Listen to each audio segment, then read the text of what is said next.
In organized wholesale markets, PJM, ERCOT, KISO, NISO, ISO, NE, your HVAC batteries and EV chargers can be aggregated into a compensated grid resource. In vertically integrated utilities, the pathway is narrower and depends on the utility's specific DER or demand response program. Today, we're decoding virtual power plants. I am Daniel Burke, and this is Energy Answers brought to you by Tactical Energy Group. If your electric bill runs five figures or more each and every month, manufacturing, healthcare, large commercial operations, schools, this episode is for you. So here's the short version. A virtual power plant is an aggregation of your existing distributed energy resources, coordinated with other facilities so the combined fleet behaves like a power plant from the grid operator's perspective. On your site, equipment becomes a compensated grid asset.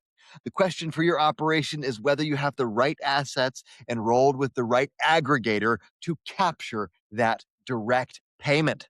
If you caught episode 8 on FERC Order 2222 and DER aggregation, you already know the regulatory groundwork that makes today's topic possible. Virtual power plants are that concept scaled up and operationalized. And in episode 14, we covered how a battery storage system saves you money through peak shaving. Today, we're going to show you how that same battery becomes an active revenue generator inside a VPP. What we're decoding, how a CNI facility participates strategically, what gets paid, and what the economics actually look like. So, what actually qualifies as a virtual power plant asset? The asset categories are more concrete than most people really expect. HVAC equipment, batteries, plug loads, EV chargers, and industrial mechanical equipment. Factories, offices, stores, healthcare facilities, educational institutions, all explicitly named as eligible. If you have any combination of those assets on site, you have the raw material for VPP enrollment. Now, what does a VPP actually sell? An aggregated VPP can sell three grid service products: capacity, energy, and ancillary services. These are the same three products a traditional power plant sells into wholesale markets. Capacity payments compensate you for being available to reduce load or dispatch power when the grid needs it. Energy is the actual kilowatt hours dispatched or curtailed. Ancillary services covers frequency regulation and operating reserves. Those have strict telemetry and response speed requirements. Batteries can often qualify, but most HVAC and industrial mechanical loads cannot. Capacity and demand response programs are typically the more accessible entry points for C and I loads. Which of those three your assets can qualify for determines your compensation structure. That is the question to press any aggregator on before you sign up for anything. Now, why does this opportunity even exist in the first place? Brattle's May 2023 modeling at the system level put VPP net cost at roughly 40% below a gas peaker and about 60% of utility scale battery storage, with $15 to $35 billion in projected savings versus alternatives across the study horizon. That system level cost gap is why aggregators can offer participant compensation. But your facility's actual payment depends on your local market, not on those macro market numbers. The utility or grid operator is paying you because your aggregated load flexibility is cheaper than their next best build option. That is not any kind of altruism, right? That is procurement math on the utility's part. The California heat wave scenario makes this concrete. The grid operator wasn't hoping enrolled customers would reduce demand. They were counting on them and paying them accordingly. Customers who had partnered with aggregators, OhmConnect, SunRun, Leap, Autogrid, Voltus, Tesla, provided demand response and were paid accordingly by the grid operator. The facilities that weren't enrolled got an indirect bill benefit from deferred transmission and distribution investments, but they didn't collect the payments. There is a direct layer and an indirect layer in all of this. Only enrolled participants capture that direct layer. So, what about resilience? VPPs can be sited near loads, which lets them bypass transmission and distribution constraints. More importantly, for manufacturing operations or healthcare facilities, on site enrolled assets can function as resilient power supplies during grid outages. If downtime costs you money directly, that's a parallel value stream beyond the wholesale market payments available to you in that scenario.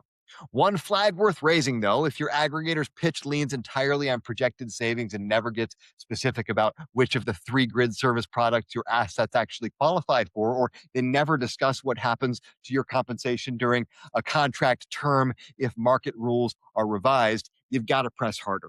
The compensation structure is the whole entire game. So here's where I land on this. Core concept is sound. Utilities need cheaper capacity. Your assets are cheaper capacity, and the market infrastructure to connect those two facts now exists. And that is the real opportunity as it exists today. Where operators get into trouble is treating VPP enrollment as passive. You are entering a wholesale market relationship through an aggregator, and that aggregator has their own economics. Your contract terms, your asset qualifications, and which market products you're actually bidding into matters a lot. Episode 7 on standby charges is worth revisiting before you enroll on site generation. How your utility tariff treats that generation can significantly affect net economics. The operators who do well here have pinned down 4 things before signing: the baseline methodology used to measure their performance, the penalty structure for non-performance during a dispatch, the number of permitted opt-outs per season, and whether compensation is fixed or floats with the wholesale market prices. Those 4 terms determine whether the headline revenue number actually is going to show up for you.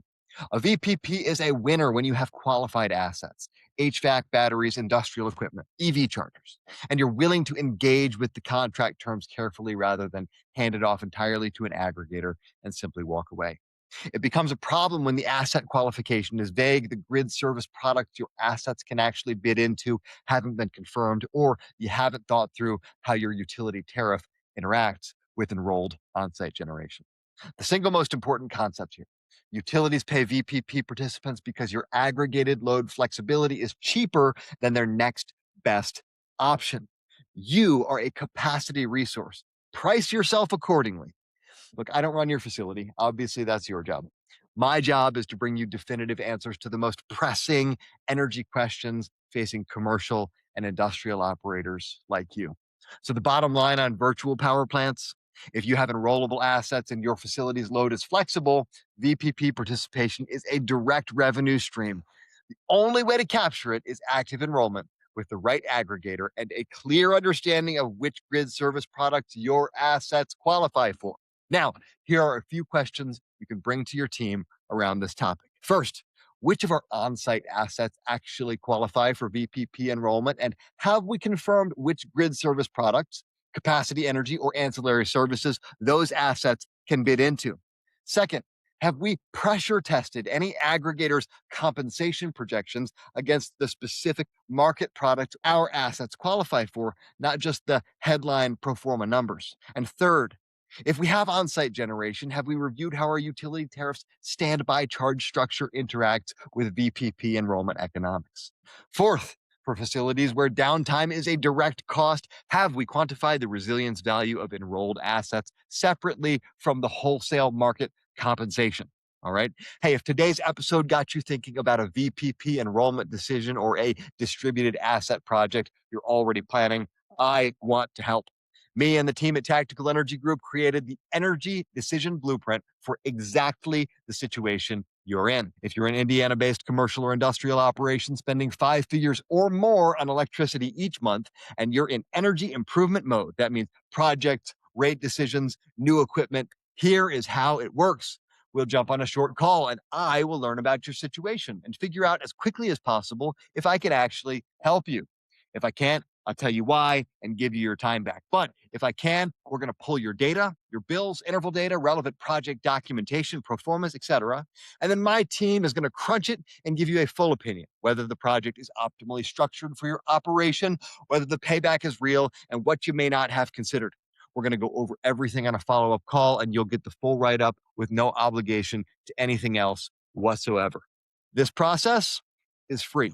Click the link in the description or go to tacticalenergygroup.com and find Energy Decision Blueprint. Thank you for listening to Energy Answers, brought to you by Tactical Energy Group.